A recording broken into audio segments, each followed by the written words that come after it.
So this is the tour of Userkaf's pyramid at North Saqqara in Egypt, North Africa. So Userkaf is the first king of the 5th dynasty. He ruled Egypt in 2500 BCE and he ruled Egypt for 9 years. So that's 4520 years ago. Now, it's interesting that he chose to build his pyramid at North Saqqara, north of Djoser's step pyramid. Now, there's been lots of speculation as to why he decided to build there. It could be that he had an affinity looking back into Egypt's past and thinking that Djoser was a great king and he wanted an association with that king. He built a very small pyramid. It was only 47 meters tall. It was a very traditional pyramid. They hewn out the bedrock first. They constructed the burial chamber, a vestibule chamber, a descending passageway going down into those chambers. They filled it in and put a solid pyramid on top.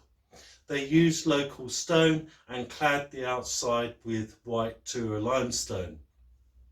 Now, what's interesting about this king is the sorts of things that he did during his reign, because he did leave lots of records of his achievements. There was a trade with the Aegean, with the Greek peoples. The Greek people are not nations, they're city-states at that time. What is he trading for? He's trading for silver.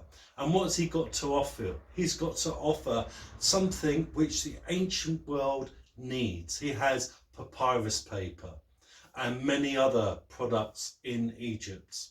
So there's a trade going on, maybe with the Minoans or other Athenian states or states on various Greek islands, but there is a trade because what he wants is silver. And silver, for the ancient Egyptians, they believed that the gods that silver was the bones of the gods. So the gods were made out of silver and they had golden flesh. So they they exhausted their supply of silver within Egypt. So they had to look outwards beyond the borders, and the Greeks had silver. He sent a military expedition down into Nubia, modern day Sudan.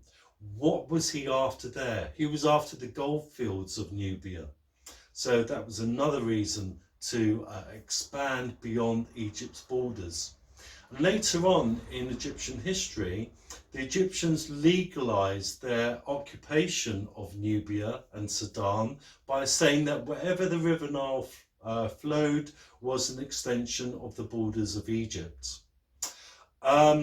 He enlarged the temple of Montu at a place called Tod, and that was later to become a really famous city called Waset, and the Greeks called it Thebes, and today it's called Luxor. So later on in Egypt's history, when they have a new kingdom, Waset, the ancient capital of Waset, was probably the most powerful city in the whole of the ancient world.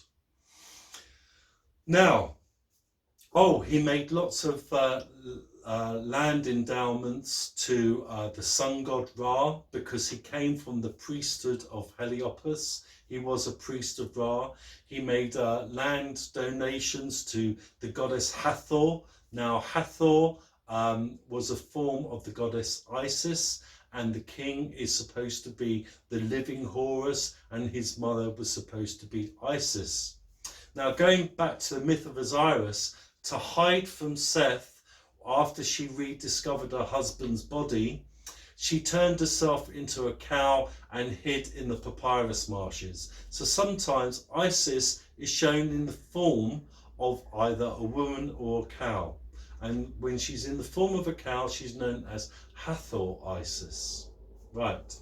Two other influential goddesses for him to seek their patronage and protection is the ancient goddess Wadjet, who's on the brow of his Nemes headcloth, spitting out venom to the king's enemies, and the goddess Nekhebet, who flies over his head.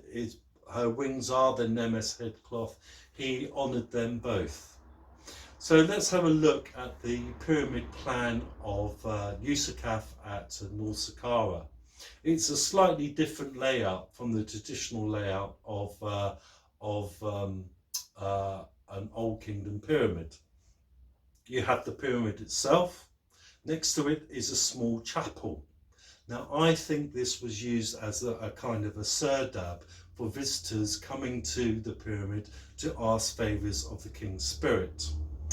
On the right, on the left rather, in the corner is a queen's pyramid. Now, another oddity is that there is a queen's pyramid outside of the enclosure.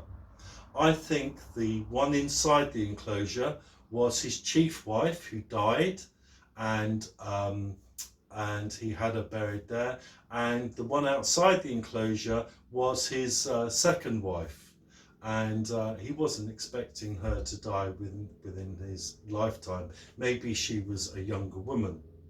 Then to the right of the Queen's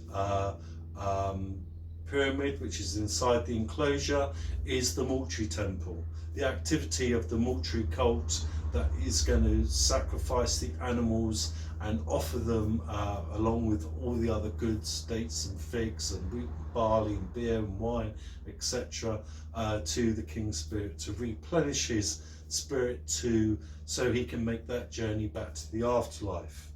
The causeway is in the corner of the complex. It's not centre of the complex, in front of the Mortuary Temple. And this could have been because they were looking at the terrain of North Saqqara and felt that it was easier to put the causeway in that corner, because it is in very close proximity to King Joseph's step pyramid. What this king did that no other king did before was he went 8.2 kilometers away to a place called Abu Gharaib, and he built a sun temple to the sun god Ra there.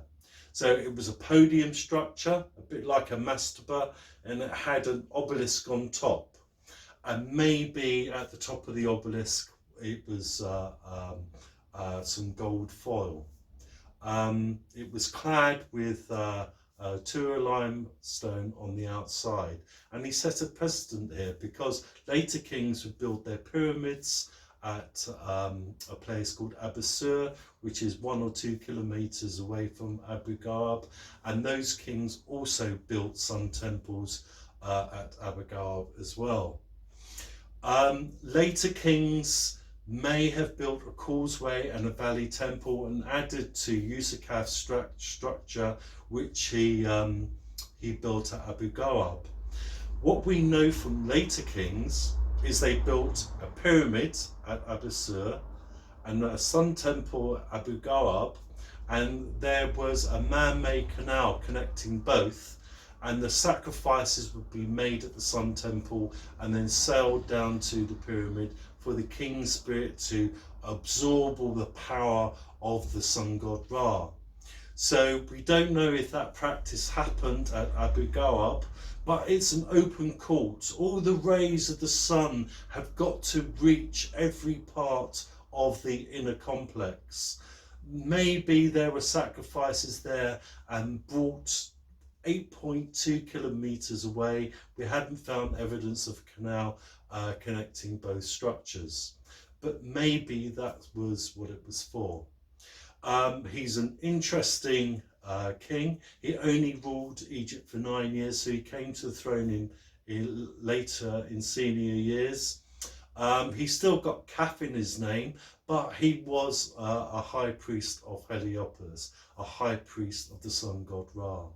So it's well worth going to visit his ruined pyramid at North Saqqara, and I like to go there after I visited the step pyramid of Joseph. Okay, I hope you enjoyed the tour. I'd like to make this reality by going to Egypt and making the video on site. I can only do that with your support. So please go to GoFundMe and make a small donation of £3 if you've enjoyed this video. Thank you, and I'll see you very soon. Bye for now.